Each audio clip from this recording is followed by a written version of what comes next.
দিন দিন ভয়াবহ হচ্ছে ডেঙ্গু পরিস্থিতি। হাসপাতালে ভর্তি হচ্ছে নতুন রোগী। এ বিষয়ে নিয়ে আরো বিস্তারিত খবরাখবর জানাতে সুনামগঞ্জ এবং কুড়িগ্রাম থেকে যুক্ত হচ্ছেন আমাদের সহকর্মীরা। শুরুতেই আমরা চলে যাচ্ছি সুনামগঞ্জে, সেখানে রয়েছেন সহকর্মী এআর জুয়েল।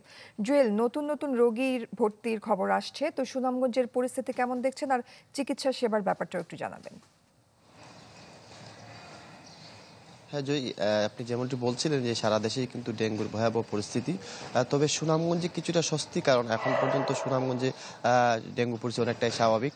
আমরা আজকে খোঁজ নিয়েছি, সুনামগঞ্জে এই নভেম্বর মাসে মাত্র 4 জন হাসপাতালে ভর্তি হয়েছেন এবং এখন পর্যন্ত 2 জন চিকিৎসা নিচ্ছেন এবং গেল 4 মাসে সুনামগঞ্জে প্রায় 40 জনের মতো ডেঙ্গু রোগীর চিকিৎসা নিচ্ছে হাসপাতালে। তবে সুখবর হচ্ছে তাদের সবাই কিন্তু ঢাকা কিংবা অন্যান্য জেলা থেকে শনাক্ত হয়েছেন। সুনামগঞ্জে এখন পর্যন্ত কোনো ডেঙ্গু রোগী শনাক্ত হয়ে হাসপাতালে চিকিৎসা নেননি।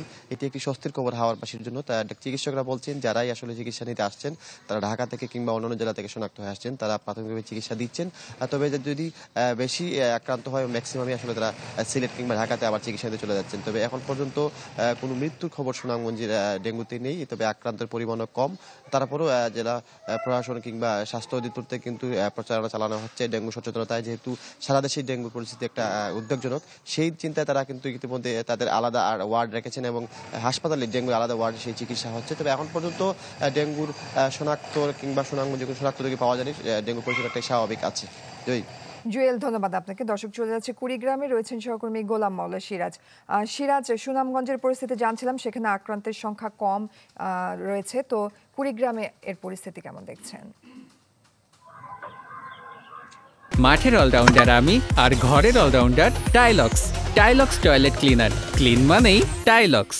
জয়ী, কুড়িগ্রামেও কিন্তু ডেঙ্গু পরিস্থিতি একেবারে স্বাভাবিক ছিল। এবার আমি আছি কুড়িগ্রামে, কিন্তু জেনারেল হাসপাতালে। এখানে আজকে মাত্র একজন রোগী রয়েছে চিকিৎসাধীন। এর আগে কিন্তু গত 4 দিন আগেও এখানে 15 জনের মতো রোগী ছিল, তারা কিন্তু সবাই সুস্থ হয়ে বাড়িতে ফিরে গেছে। এবং যে একজন রোগী রয়েছে তার সঙ্গে আমি নিজেও কথা বলেছিলাম। তিনি আমাকে যেটা বললেন, নারী রোগী যদিও, তিনি বললেন যে তিনি ঢাকায় ছিলেন, ঢাকা থেকেই জ্বরে আক্রান্ত হয়েই তিনি কিন্তু এখানে এসে চিকিৎসা নিচ্ছেন আজ কয়েকদিন ধরে।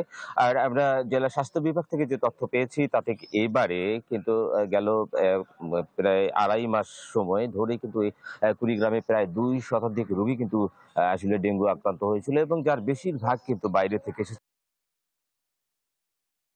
কিন্তু চিকিৎসা নিয়েছে 1.5 শতাধিক, আর বাকি যে রোগীগুলো ছিল 50-এরও অধিক, তারা কিন্তু বিভিন্ন উপজেলা স্বাস্থ্য কমপ্লেক্সে চিকিৎসা নিয়েছিল। এই জেনারেল হাসপাতালে কিন্তু 2টি কক্ষ নিয়ে ডেঙ্গু ওয়ার্ড করা হয়েছিল, সেখানে তাদের চিকিৎসা দেওয়া হয়েছে। আমরা স্বাস্থ্য বিভাগ থেকে যেটা জেনেছি যে এখন পর্যন্ত মৃত্যুর ঘটনা কিন্তু এখানে নেই, মৃত্যুর খবর নেই ডেঙ্গু জ্বরে। তবে দিনে দিনে একেবারে কমে গেছে, যেটা আজকে কিন্তু একজন রোগী এখানে চিকিৎসা নিচ্ছেন। তারা যেটা বলছে যে হয়তো 2-1 দিনের মধ্যে তিনিও সুস্থ। যেহেতু এখন পর্যন্ত ঠান্ডা রয়েছে বা শীতকাল এখন পর্যন্ত সেইভাবে আসেনি, আরো নতুন রোগী আসার কিন্তু সংখ্যা তারা একটা করছে। তবে সবকিছু মিলে কিন্তু ডেঙ্গু যে পরিস্থিতি সেটা কিন্তু কুড়িগ্রামের স্বাভাবিক ছিল, এখনো সেটাই রয়েছে। জয়ী। সিরাজ, ধন্যবাদ আপনাকে। দর্শক, সুনামগঞ্জ এবং কুড়িগ্রাম থেকে জানছিলাম ডেঙ্গু পরিস্থিতির বিস্তারিত খবরাখবর।